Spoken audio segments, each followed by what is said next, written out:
우리 일곱 교회들 중에 두 번째 교회를 가지고요. 피를 더 빼네요. 요한 미술교 일곱 교회 중에 몇 번째 교회일까요? 이번에는 네, 두 번째 서문화 교회입니다. 제가 알아보니까요, 요한이 있는 이 박모섬에서 이렇게 배를 타고 에베소에는 한 100km 정도 거리라고 해요. 그리고 에베소에서 서문화 교회와의 거리는 한 50km 정도. 그러니까 우리가 차 타고 가면 사실은 금방 가는 거리예요. 나귀를 타거나 걸어가면 한참 가야겠지만, 그래서 생각보다 이 교회들이 서로 가까운 곳에 있었다. 우리 성지성대를 가시다 보면은 생각보다 그 이스라엘 지역이 되게 작거든요. 왜냐하면 예수님이 다 걸어서 이러고시잖아요. 그렇기 때문에 성지순례 가시면 굉장히 짧은 거리마다 유적지가 있어요. 꼭 가보시기를. 저는 죽기 전에 가고 싶은 버킷리스트가 있는데 하나님 보내주셨으면 좋겠습니다.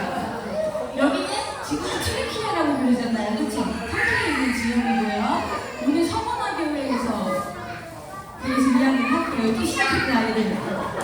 지난주 영상도 못 썼어요. 그래가지고 제가 어떻게 살려보려고 했는데 그냥 포기는 빨았으면 좋다 해가지고 오늘은 그래서 핸드폰으로 좀 바꿔봤습니다. 카메라도 바꿔보고 했는데 애들이 협조 좀 해줘 부탁해. 오늘 이 서문화 교회는 별명이 있어요. 고난받는 교회, 그리고 순교자의 교회예요. 서문화가 왜 고난을 받는 교회가 그 이유가 있습니다. 이게 지금 사람이 만든 우상이 아니에요. 이 사람은 가이사라고 하는 실제 로마 황제예요. 그러니까 그 당시 이스라엘 및 그 아시아 지역을 다스리고 있던 로마의 황제였어요. 그 당시 로마 황제는 거의 신하로 동일하다고 했잖아요. 그런데 그 소아시아 지역에는요, 이런 게 있대요. 더 황제를 잘 숭배하고 황제를 더 높이는 데에 열심히 지역을 선정을 해서 거기에 황제의 신전을 세우고 그 신전이 있는 그 지역을 나라에서 엄청난 특혜를 준다는 거예요. 근데 서문화 지역에 이 황제의 신전이 있었어요. 그러니까 다른 말로 하면 서문화 지역은요, 황제를 엄청나게 숭배하는 그런 지역이었다라는 걸 알 수가 있죠.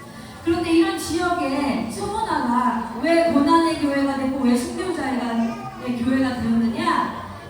당연히 어찌 보면 당연한 일일 수 있어요. 그 로마의 황제가 자기가 아닌 하나님을 섬기고 예배하는 이 기독교인들을 당연히 가만히 놔둘 리가 없었겠죠.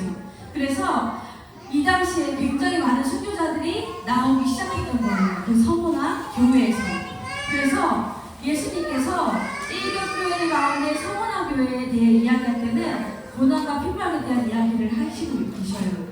그래서 우리는 사실 너무 좋은 때에 좋은 나라에 태어났잖아요. 이렇게 방방 뛰며 찬양하고 예배드리고 할 수 있는 것은 이게 하나님의 은혜 아니고서는 설명할 수가 없어요. 왜냐면 지금 이곳에서 차 타고 2-3시간만 가면 우리는 절대 그거를 할 수 없는 나라에 들어가게 되잖아요.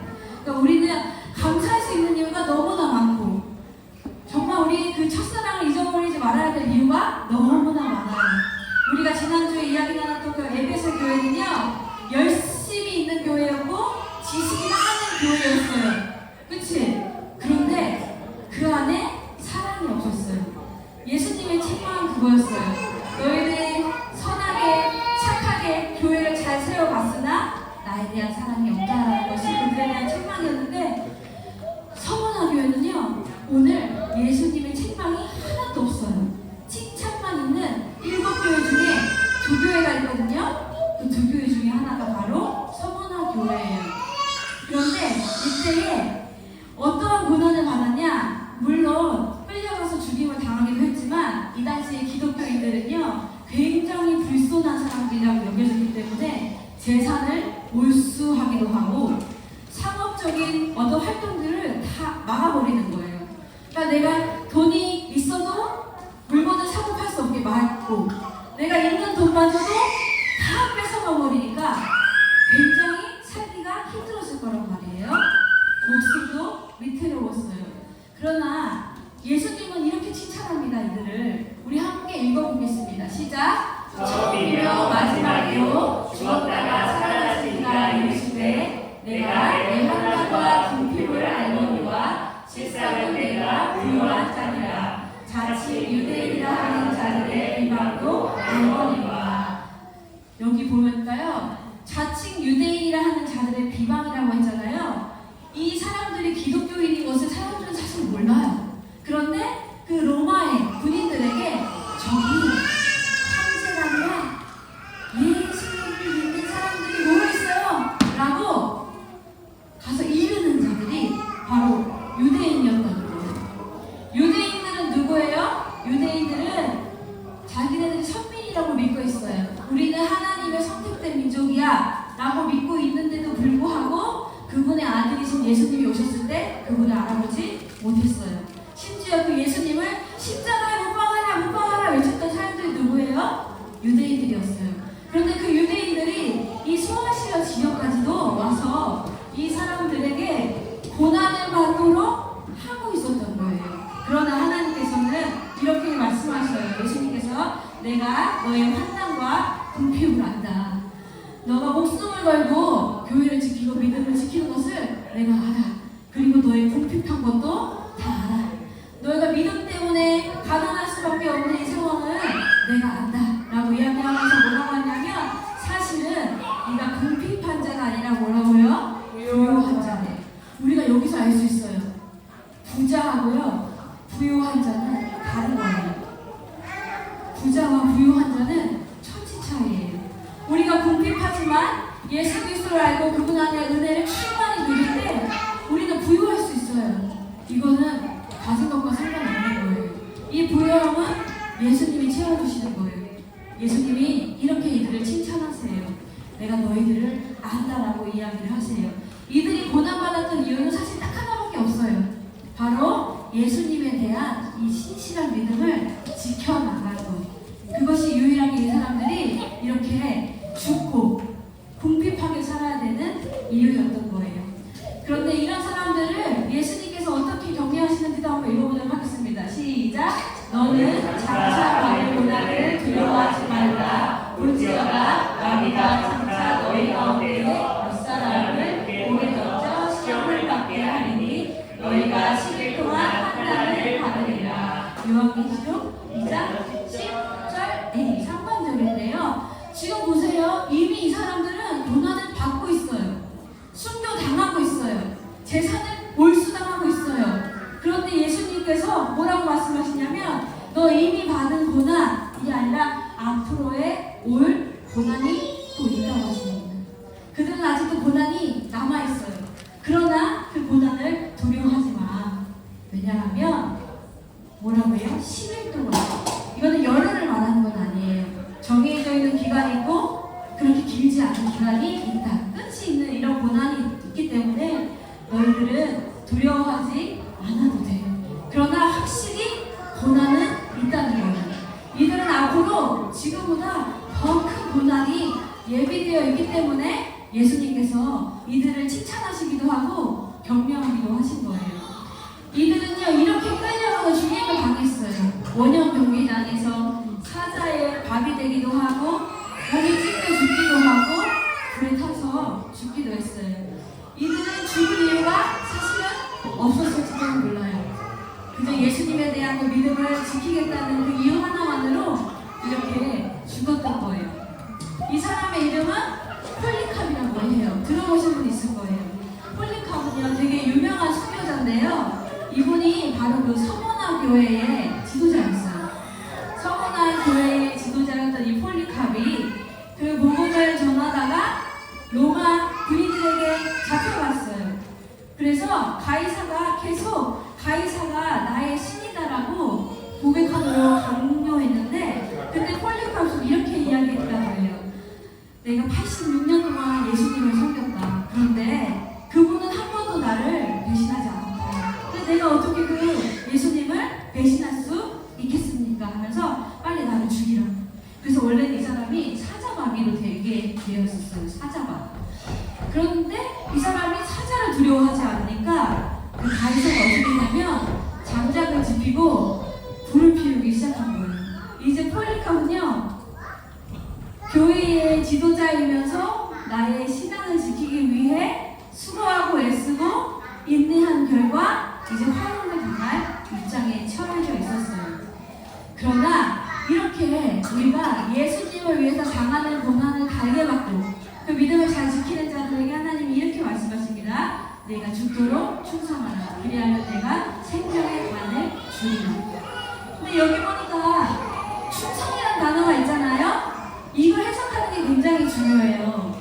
충성한다는 게 뭘까? 우리가 충성이라면 당연히 군인을 떠올리게 되고 군인이 충성하는 그 나라에 충성하는 모습을 떠오르게 되는데 실은 이 원어, 이 신약 성경의 원어인 헬라어를 보면요, 여기 피스토스라는 단어가 나와요. 그것은 신실함이에요.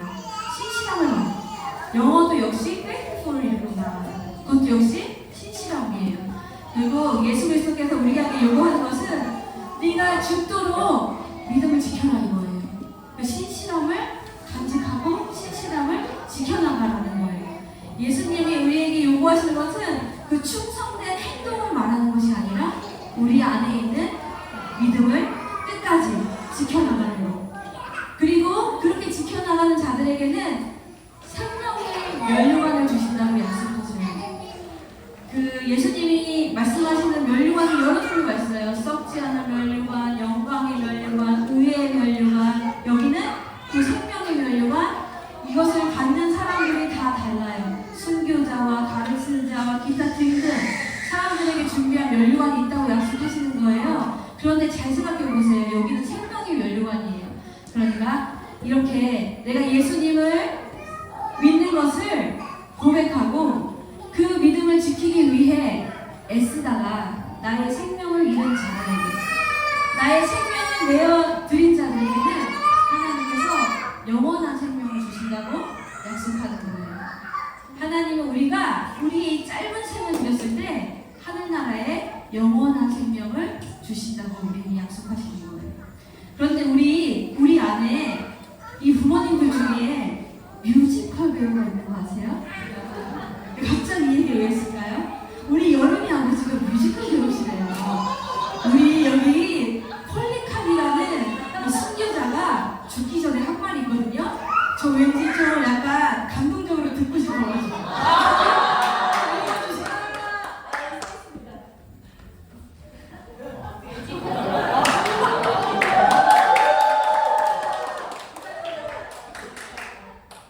당신은 잠시 타오르다가 곧 꺼져버리는 불로 나를 위협하고 있어. 그러나 어찌 당신은 영원히 꺼지지 않는 불 속에 던져지게 될 것을 모른단 말이오.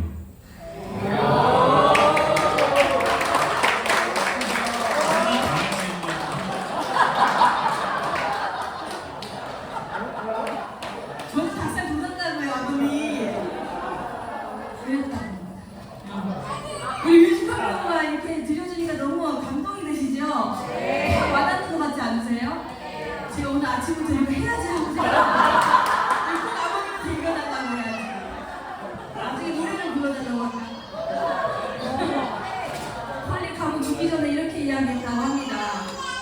당신은 잠시 타오르다가 곧 꺼져버리는 불로 나를 위협하십니다. 그러나 나를 죽이는 저들은 영원히 꺼지지 않는 불로 들어가는 거거든요. 그들은 생명의 면류관을 얻지 못하는 거예요. 예수님은 우리에게 이렇게 이야기하세요. 우리가 고난이 있고 핍박이 있고 궁핍함에 처할지라도 너가 죽도록 그 믿음을 지켰을 때 내가 너에게 영원한 생명의 면류관을 줄 거예요.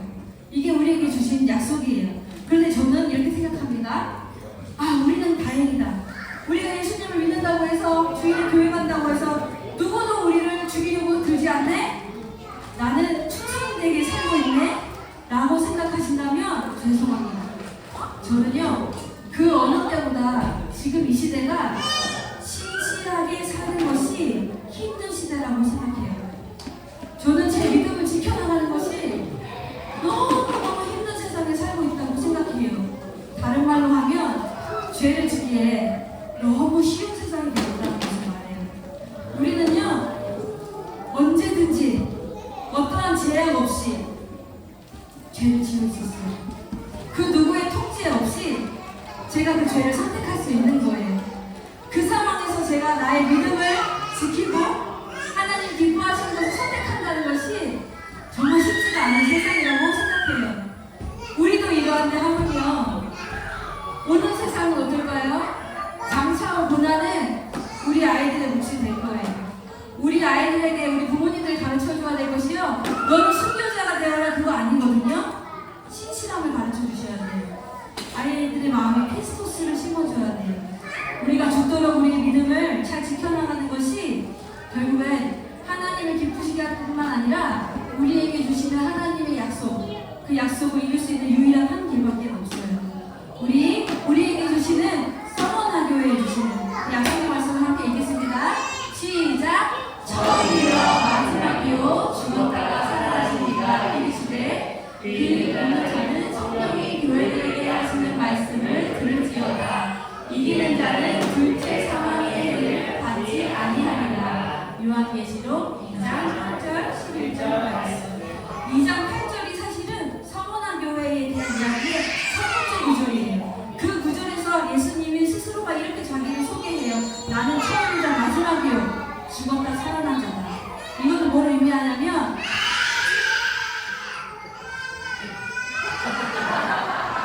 여러분 오해하지 마세요. 기분 좋은 거거든요.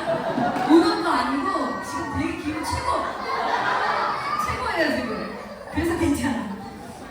예수님이 이 황제의 숭배를 거부함으로 인해 이들이 당하는 그 고난을 너무나 잘 아시기 때문에 나 스스로를 소개할 때 너희들 황제의 그 거부하는 것들 고난받고 있지? 그러나 너희들이 잘 알고 있다시피 내가 진짜 신이야.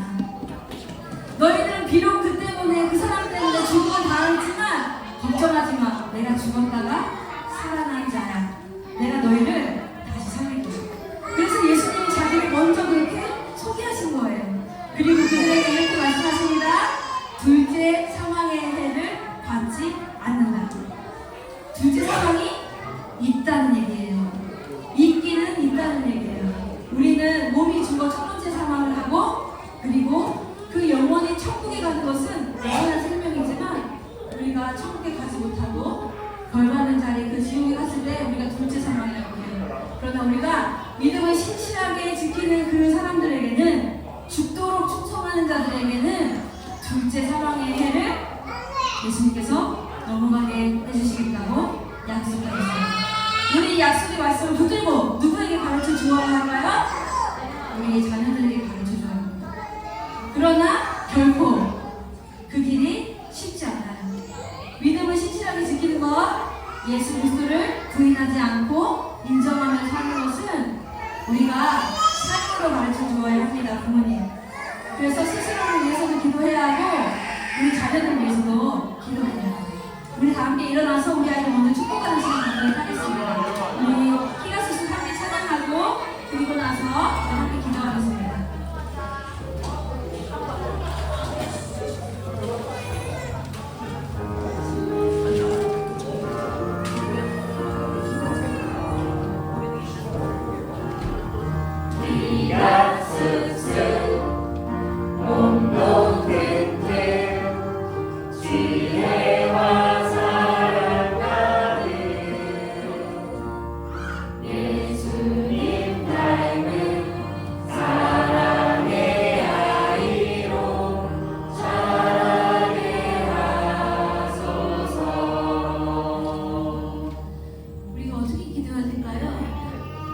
아무도 이 아이들이 교회 가지 않는다고 핍박하진 않을 거예요. 그들에게 고난을 주지 않을 거예요. 오히려 그렇게 사는 게 맞다고 이야기할지 몰라요. 그런 상황에서 우리 아이들이 예수님을 떠나지 않도록 그 상황에서 예수님에 대한 그 신실함을 끝까지 지켜나가는 거예요. 예수님이 말씀하신 그 죽도록 충성하라는 그 말씀을 지켜나가는 아이가 되도록 기도하셔야 돼요. 그리고 먼저 우리 부모님이 그런 신실함을 갖춘 그 신실함이 삶으로 드러나는 부모가 되도록 기도하셔야 돼요. 우리가 이 기도 제목을 가지고 스스로를 하나님께 내어놓고 그리고 또 우리 아이를 축복하면서 이 시간에 함께 기도하도록 하겠습니다. 기도합니다. 좋으신 하나님 감사합니다. 우리 오늘 서문화 교회의 말씀을 통하여 칭찬하시는 말씀이 마음에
우리를 축복하여 주시고 우리를 인도하시며 우리를 모든 고난 가운데서 보호하여 주시옵소서. 주신 모든 것 감사드리며